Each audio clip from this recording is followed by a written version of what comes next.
Mm, mm, mm. Good morning. Hey, I have something I want you all to watch. I want you to go to the following channel. Hold on one second.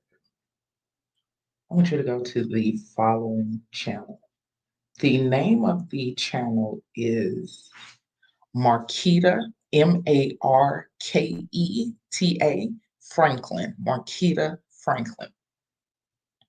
Now, I don't know what's wrong with this lady. I'm not saying any diagnosis or anything like that. It's clear there's something going on with sis, right? And now I need you all to go over there and watch the videos, unbiased videos, okay? Because at first, when you see the one about the police, you're gonna be on her side, you're gonna want to support her and everything. But as she progressed around town, there's always something going on with her. She's always the victim. She's always, just it's a mess. It's a mess. So the most recent situation was her fighting with the realtor who were trying to assume possession of the property she was living in.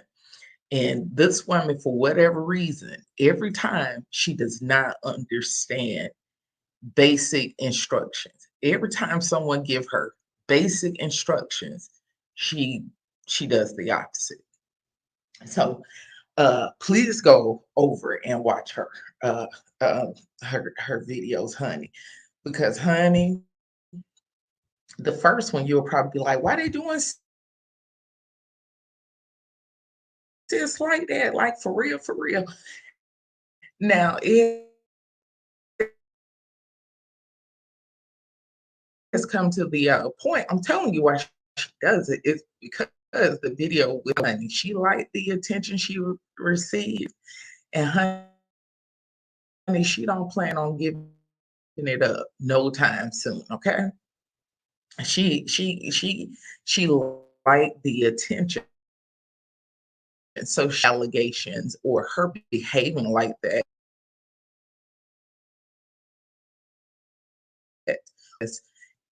She showed up at the young lady's memorial service. She done hopped her behind up there to speak. And then she all in the newspaper. Every time you look around, she in the newspaper for something because she go digging around trying to figure out how she can get in front of the camera. Honey, please go watch her content, honey. Like, just comment below once you get done. Hey Velma, Velma, Velma, Velma, Velma, Velma. I'm messing with you, child. She says, most men expect your previous marriage to carry on the back bending, tongue biting, and floppy mouth. I've run into men who's in their 50s, never minded, with a tribe called Quest Children. Those are the ones that want a wife at girlfriend's prices, but those are the ones that you should absolutely run from. And that's why I was saying uh they don't want the wives. They want nurses, personal assistant, they want free labor, they want a maid, they want a chef, they want everything. You get what I'm saying? And that's why they're alone. A lot of them are alone, and that's why they end up relegated to tricking with young chicks. You get what I'm saying? Them young girls don't let them jokers be in their face without pain. Like the young chicks make it very clear. The only way I'm gonna be in your face and deal with you, you're gonna have to break off a nice piece of money. I ain't talking about just enough to get your nails done. They want their entire mortgage paid.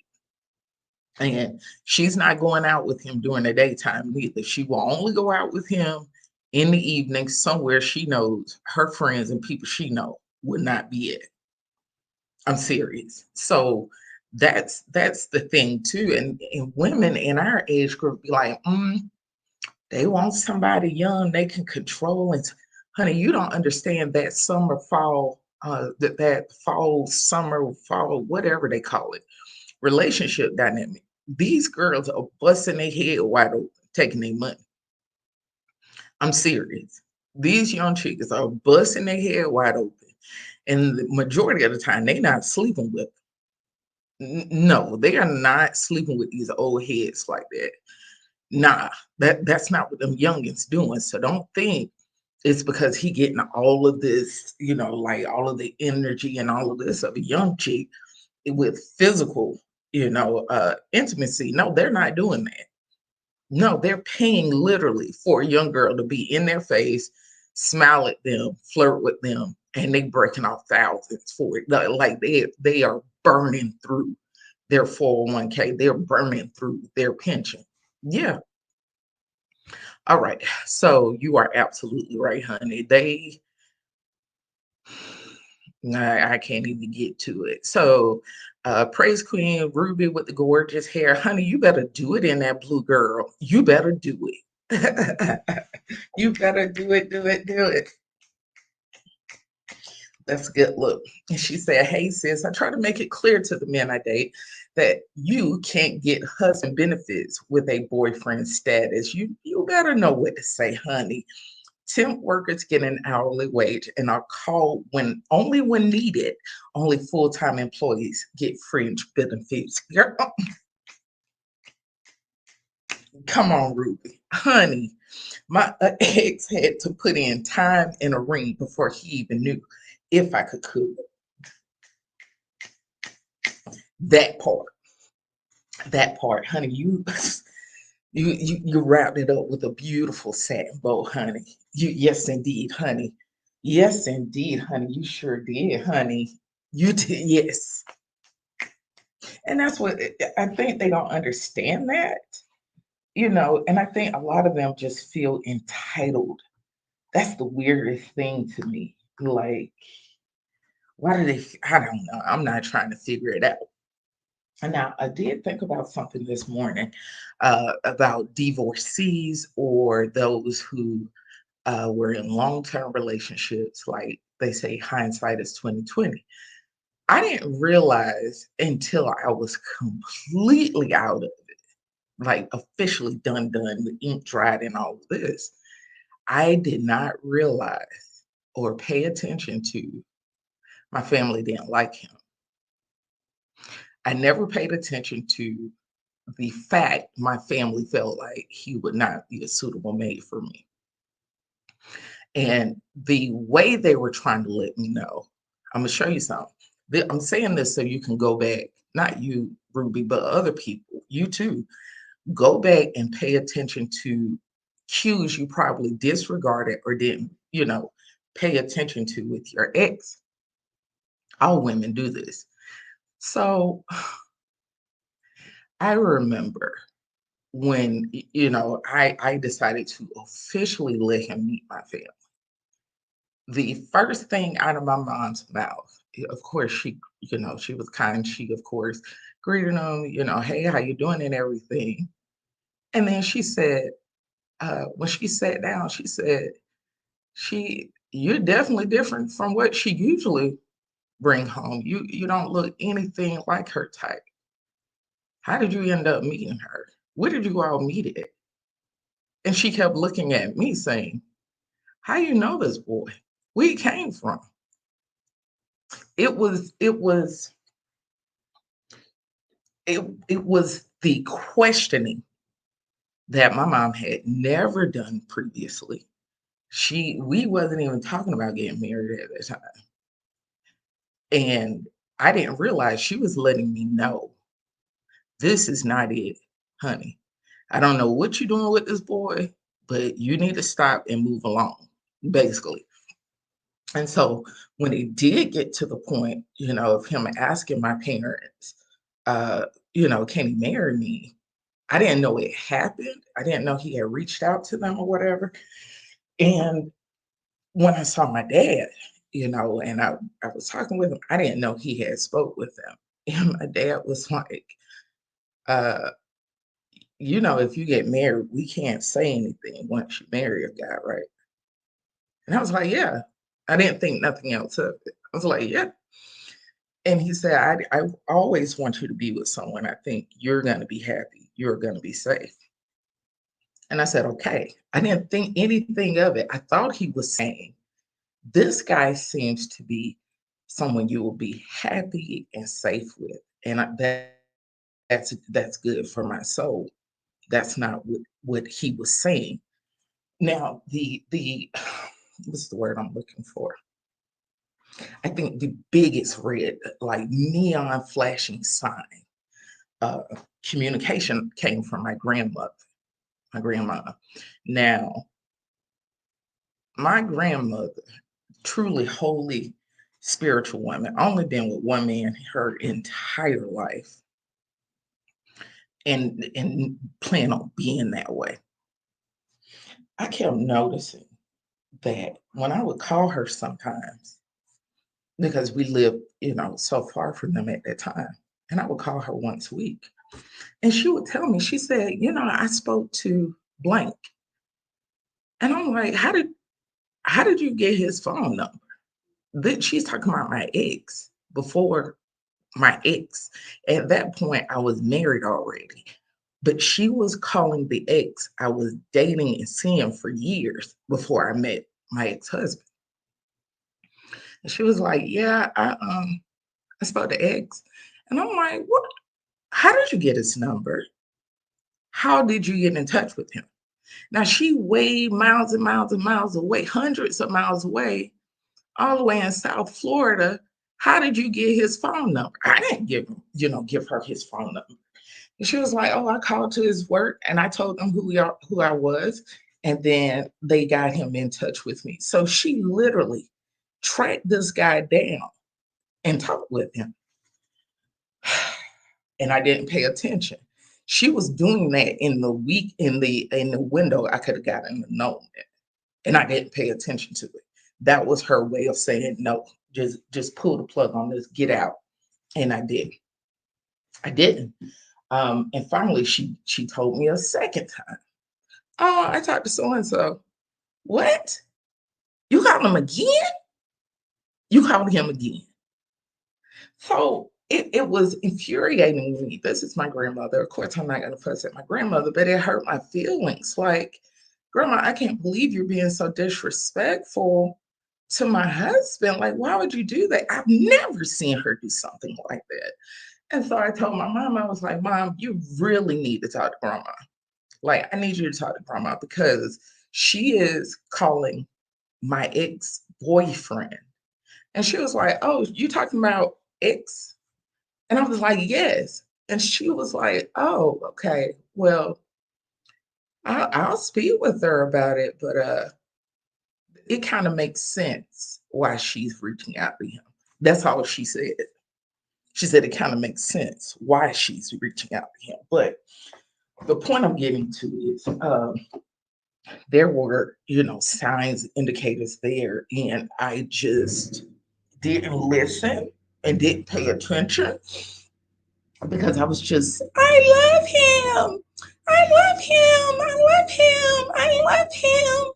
I didn't want to accept, and I felt like because he came from a different upbringing and background, I was feeling like, I had to defend him because I felt like they were treating him different because he didn't have the same background and upbringing that we had. And so I just felt like they're judging him. They're not treating him fairly. He's going places in his life. It's not fair or right to treat people that way. Like money shouldn't be the reason you dislike someone. I just felt like, that was why they were doing it because I was not paying attention or remembering that when it comes to our family, we're extremely spiritual. They were seeing in the spirit. I wasn't. I was seeing with my heart. I wasn't seeing in the spirit. They saw what I couldn't see, if that makes sense. So I want to know what other ways have you ever experienced like little cues that were coming up that maybe the Lord or someone around you were trying to let you know this is a no-go. This is a no-go. This is not it, right? So And I was so defensive of him. Like, you don't understand. Like, I would have, honey, if you would have said anything about him, you would have felt something cold and hard at your temple if you breathe a word about him. Like, that's how I was. You don't say anything about him, you don't disrespect him. You bet not blink with an attitude at him. You bet not at any time make him feel slighted. Like, it is what it is. Like, zero tolerance for it. But that's how it was, and I look back now and I'm like, your goofy self, they were trying to tell you, girl, and your goofy self wasn't paying. Of all the other times, I always listen to my parents, my grandmother, and the women in my family, and they never steered me wrong. And I ignored it. So the moral of the story is when our young people come to us, and maybe we see something in the spirit. Maybe we have been praying about it, seeing something, and we're ignoring it. And not we, they're ignoring it. And so in those times, you will have to cover them, saturate them in prayer. You have to, because they are blinded by love, all of that comes with absolutely positively loving a man or a woman. They cannot see what you see. So in the meantime, you have to saturate their lives with prayer. They don't have to even know about it. You have to saturate their life in prayer. You're going to have to kind of restrain yourself, because I know for a fact if they would have told me, um, we don't like him, that would have pushed me closer to him. That would have made me fight harder for him. If I have to fight for someone, maybe that's not the one for me. And I didn't think of it that way. I shouldn't have been in a position. I feel like I always have to defend him. I always have to make sure no one mistreat him or judge him or look down on him. That you better not. So you get into defense mode. That's what I'm getting to. And so instead of doing that, I just encourage everyone to, especially if you're dealing with young people and they think they're in love, they're ready to get married, and this joker ain't it. You know for yourself a fact this joker ain't it. You got to pray them through. You're gonna have to pray them through. You're gonna have to, because the more you try to get them away from them, that's gonna push them closer to them. And yeah, honey, what is the name of that song Eve did? I think it's called Love is Blind. Yeah, it is. Can't wait to read y'all comments. Hugs to you. I have my morning coffee. I'm about to roll out like Autobots and get up this road. It is well. It is well. It is well. It is well with you today. It is. It is well. Hugs and love to you all. What was your sermon on yesterday? I meant to ask you all that the other night. Okay, let me run. Bye.